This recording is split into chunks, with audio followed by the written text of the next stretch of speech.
Jay's Extra. Welcome back into the Anglers Extra pregame show ahead of game 35 on the season. We're at Spillane Field in a very, very hot Wareham, Massachusetts, and it's time for the catch of the day. I'm Hudson Ridley, and I'm joined by Chatham pitching coach Jay Powell. After you had yourself quite a weekend, the game in Hyannis finishes on Saturday night. You have to get to the Hall of Fame ceremony on Sunday to see your friend Billy Wagner. How did you make it after the end of the Hyannis game? Well, I got done. I changed clothes real quick and actually went through McDonald's and got me a couple cheeseburgers and hit the road and ended up staying right outside of Albany the night before because there's, of course, no hotels around Cooperstown. Spent the night and then got to Cooperstown the next morning and met some friends and ate breakfast there, hung out in the lobby of the hotel for about 2 or 3 hours, and then we went over to the ceremonies. Mm-hmm. And you said that was your first time in Cooperstown, correct? Yeah, it was my first time. I've never been there.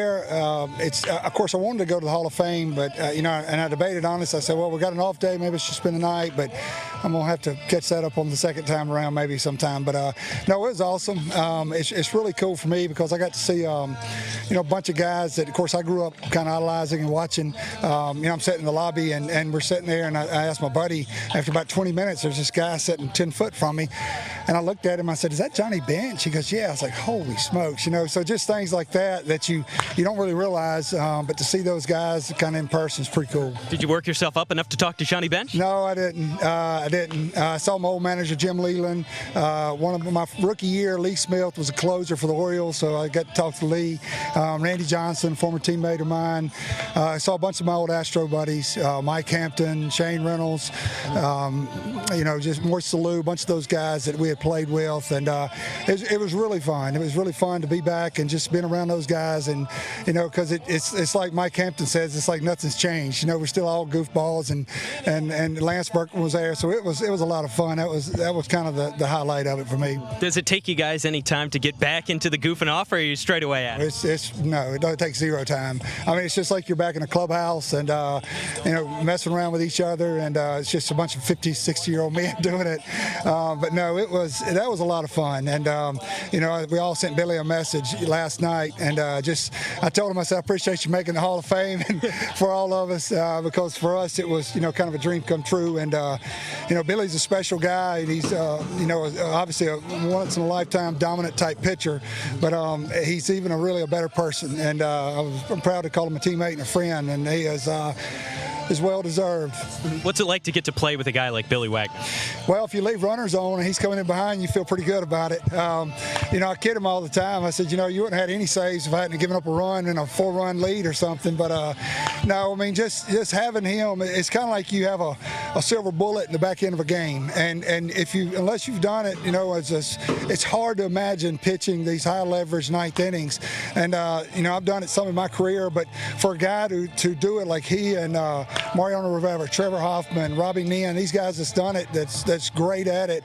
It takes a special person, and if you look at Billy's numbers, I mean, to me, Mariano Rivera is the greatest closer ever, but Billy's pretty close to him. I mean, he was very dominant in his career, and really, I mean, when he stepped away, he had one of the best years of his career.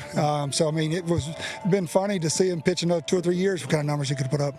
Is there something different about Hall of Famers? Maybe you noticed them in the clubhouse or their routines. Is there something that sets them apart from just your average guy? Not really. I mean, I've played with. I'm fortunate enough, and like on the stage the other night, I had about 5 ex-teammates up there, and I started thinking about them. I'm like, man, that guy's a Hall of Famer. But like all those guys, though, they were obviously very talented and very driven. And you got to be really talented, but you also have to have that mindset and that kind of drive to you that separates you from a lot of other players, honestly, that has the same amount of ability. And I think that, Billy was always one of those guys that had kind of a chip on his shoulder. He was an undersized pitcher, kind of had a tough upbringing, D3 guy. He just always had that chip on his shoulder, and boy, he turned it into something. And now that you've gone to Cooperstown, any plans to go back anytime soon? I want to go back one day. They say they do a little special tour for the former players, so I'd like to do that one day, but hopefully one day when I retire and my wife and I can travel some, we go back up there because it's pretty country.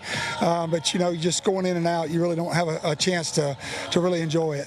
Sounds like a big bucket list item. That is Jay Powell, Chatham pitching coach. Jay, thank you for joining Catch of the Day. Thank you.